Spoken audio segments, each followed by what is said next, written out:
राजधानी में दिल्ली में जंतर मंतर में हम लोग का महाधरना आयोजित है और इस धरना में उपस्थित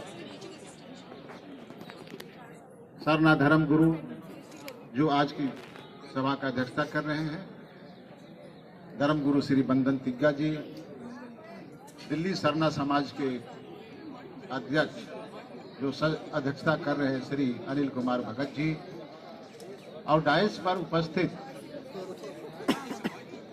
मध्य प्रदेश विधानसभा के सदस्य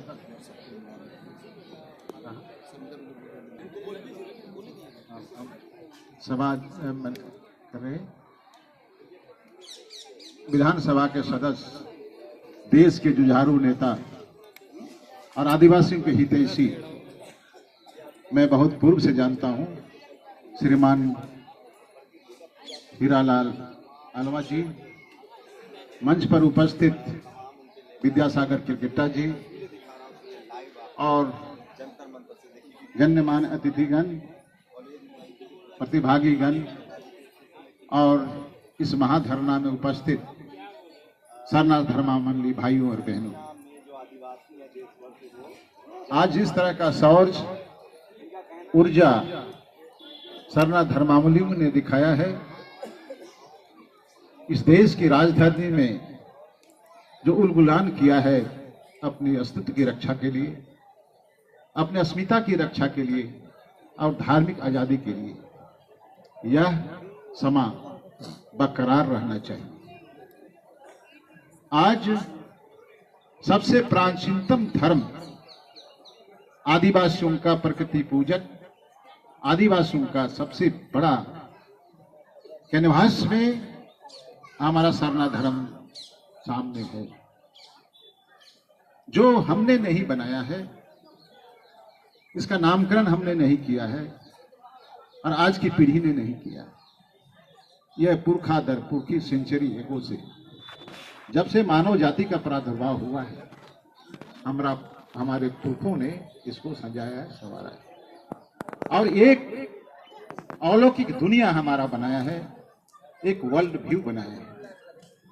और यह किसी भी धर्म भारतवर्ष में जो आई है उससे सबसे ज्यादा पुराना भी है। और आजाद भारत में जिस तरह से आप सभी जानते हैं, जनगणना परिपत्र में हिंदू धर्म है, सिख धर्म है, जैन धर्म है, बौद्ध धर्म है, ईसाई है, इस्लाम है और हम लोग का अस्तित्व मिसनोमर है। पहचान कौन है, इसके लिए कौन दोषी है, इसको हमको निरूपित करना होगा।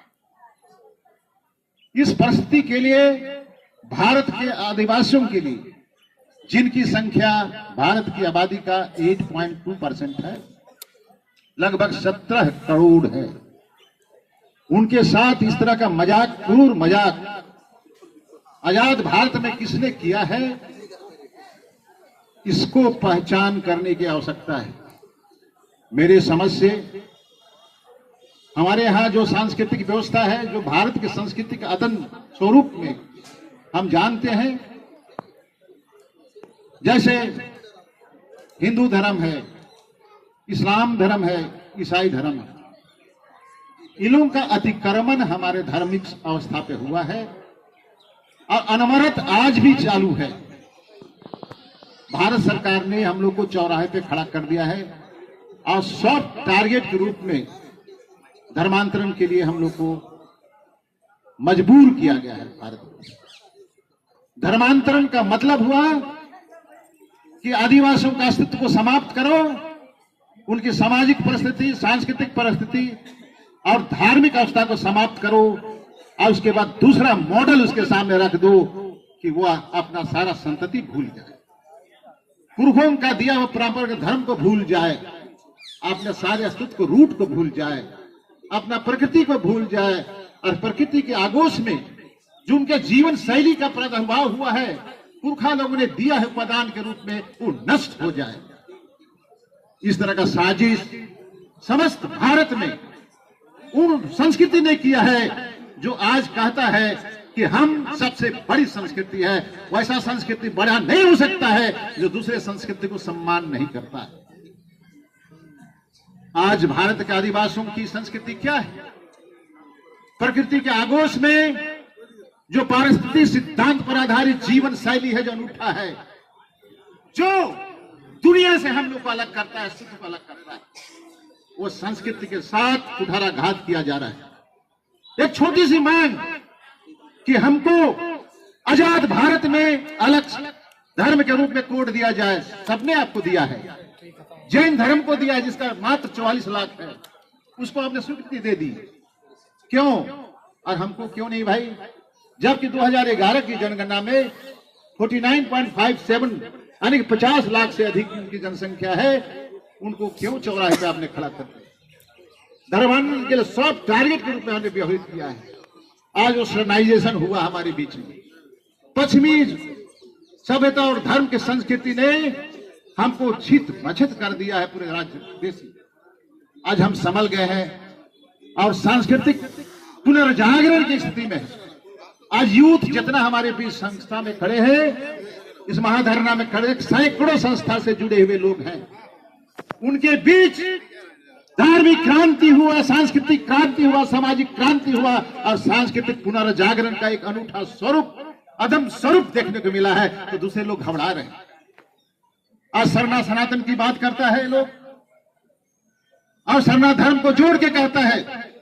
आप थोड़ा पढ़िए, लिटरेचर को पढ़िए, भारत के इतिहास को पढ़िए, या मोहनजोदड़ो हड़प्पा संस्कृति में जो खुदाई हुआ, इन्फ्लुएंस ड्रॉ हुआ, उसको आप पढ़िए। तो जो आज देश का मूल संस्कृति के रूप में अपने घोषित करता है, उसकी संस्कृति का इतिहास 6000 वर्ष पुराना है और 6000 वर्ष पुराना है। और हमारी संस्कृति का, सामाजिक व्यवस्था का, जीवन शैली का और हमारा अस्तित्व का आज तक डेटिंग नहीं हो सका है, समय का निर्धारण नहीं हो सकता है। यही सबूत है। और हम भारत के मूल आदिवासी हैं, इस धरती का पहला हकदार हम लोग। और इसके साथ क्रूर मजाक समझ में नहीं आता है। मैं धर्मों के अध्ययन के सिलसिले में अंतर्राष्ट्रीय मंचों पर भी मैंने गया है और मैं अध्यक्षता किया है टोरंटो में, जापान में और दूसरे देशों में, अफ्रीका में। जो हम लोग के विषय में डिबेट करता है तो यह पाता है कि आदिवासियों का अस्तित्व हर मसले पर, चाहे धर्म की व्यवस्था हो, सामाजिक व्यवस्था है, सांस्कृतिक व्यवस्था है, प्रकृति से जुड़ाव है। जल जमीन के साथ वो पृथक संस्कृति का पूजक रहा है, अस्तित्व अन्य से भिन्न है। फिर भी लोग हमको जोड़ते हैं और एसोसिएशन निगल जाने का काम करते हैं। तो धर्म नहीं हो सकता है। जो दूसरे धर्म का जो कद्र नहीं करता है और उसको निगल जाने की कोशिश करता है, वैसी संस्कृति धार्मिक संस्कृति नहीं हो सकती है। ये बलजोड़ी करता है। आज आदिवासियों का धर्म का, अपन जीवन शैली का इथोज और इटोज जीवन तत्व है और जीवन दर्शन है। उसको समझ जानने की कोशिश करें लोग, तब समझ में आएगा आदिवासी जनजीवन प्रणाली क्या है, शैली क्या है, उनका अस्तित्व क्या है, वह कौन है। इसको जानने के लिए आदिवासी बनना पड़ेगा। और आदिवासी ही आदिवासियों के बीच में कुछ बोल सकता है, जो धर्म में जिया है, मरा है और अपनी संस्कृति को आगे बढ़ा है। उसके सिवा दूसरे को हमारे विषय में जानने, परिभाषा करने का अधिकार नहीं है। ये मैं कहना चाहता हूं।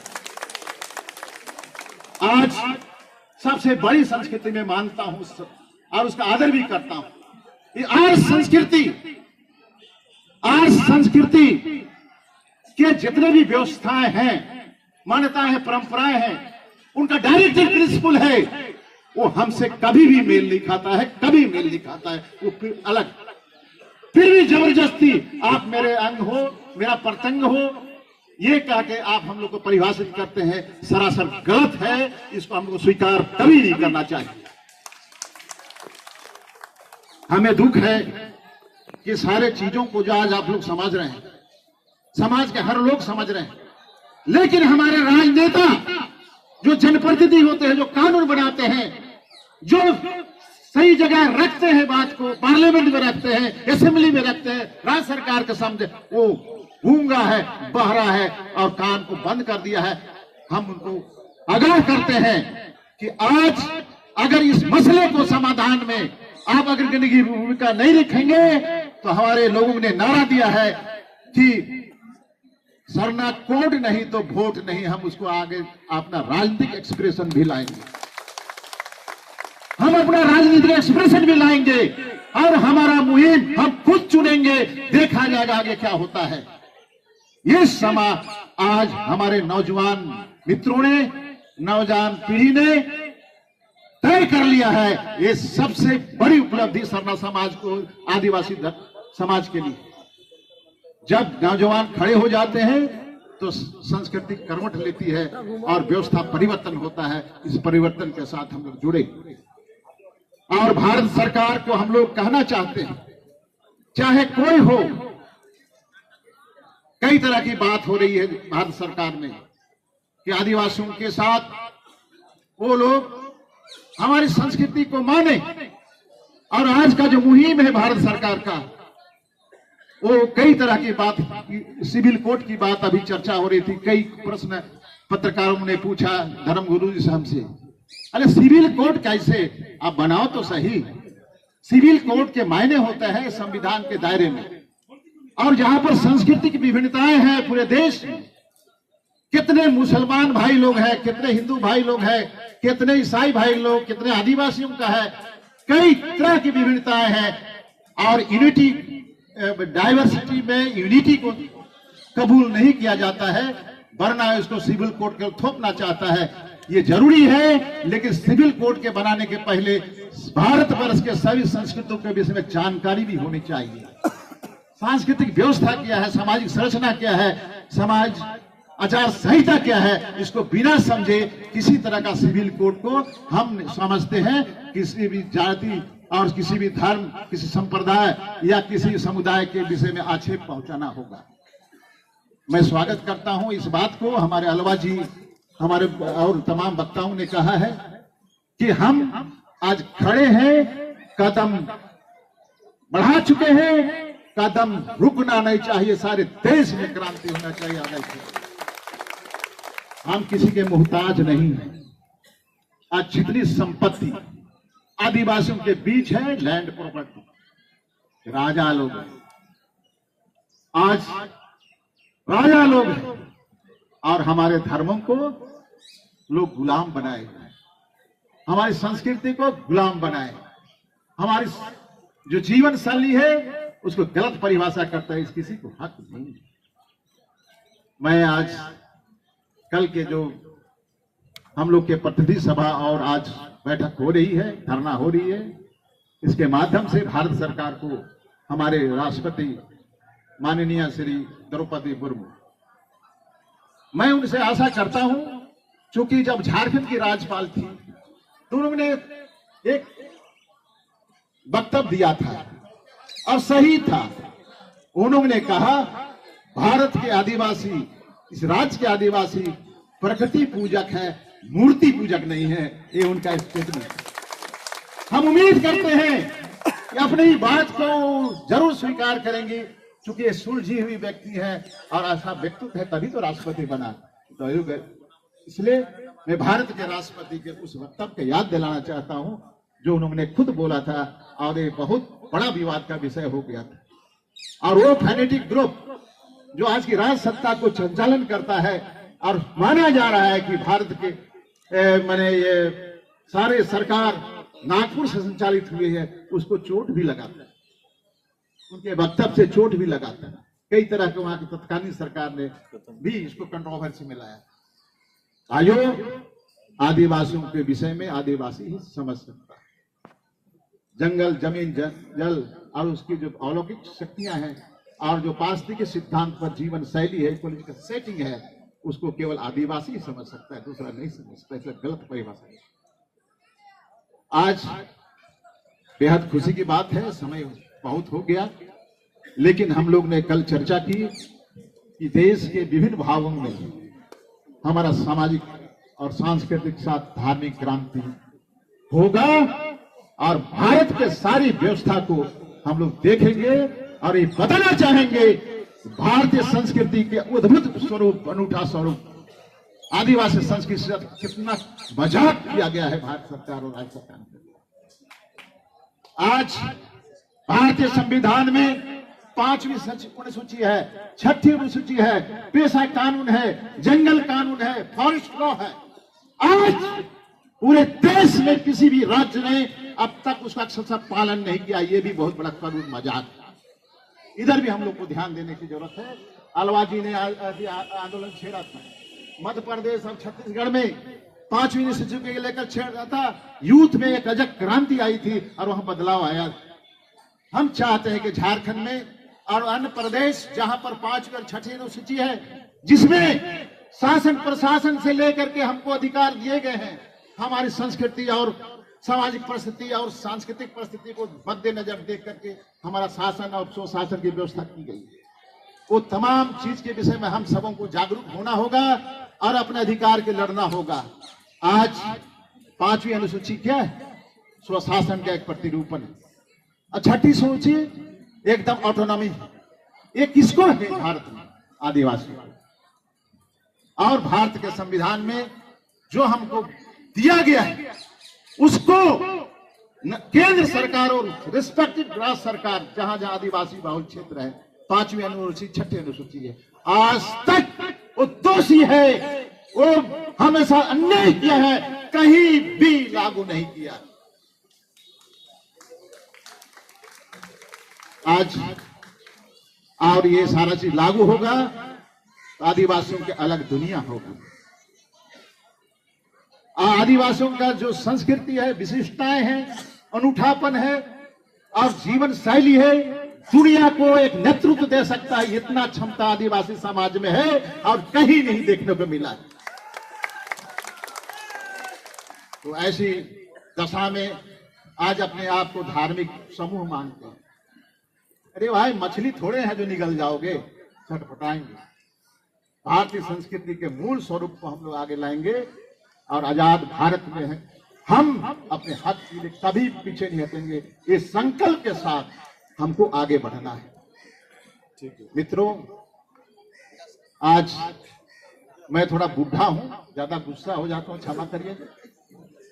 71 साल के बूढ़ा और मैं किडनी 2 बार हम, लेकिन मेरी इच्छा है कि हमारा धर्म को आजादी मिले, हमारा धर्म को स्वतंत्रता मिले, हमारे धर्म को आभा को दुनिया स्वीकार करे।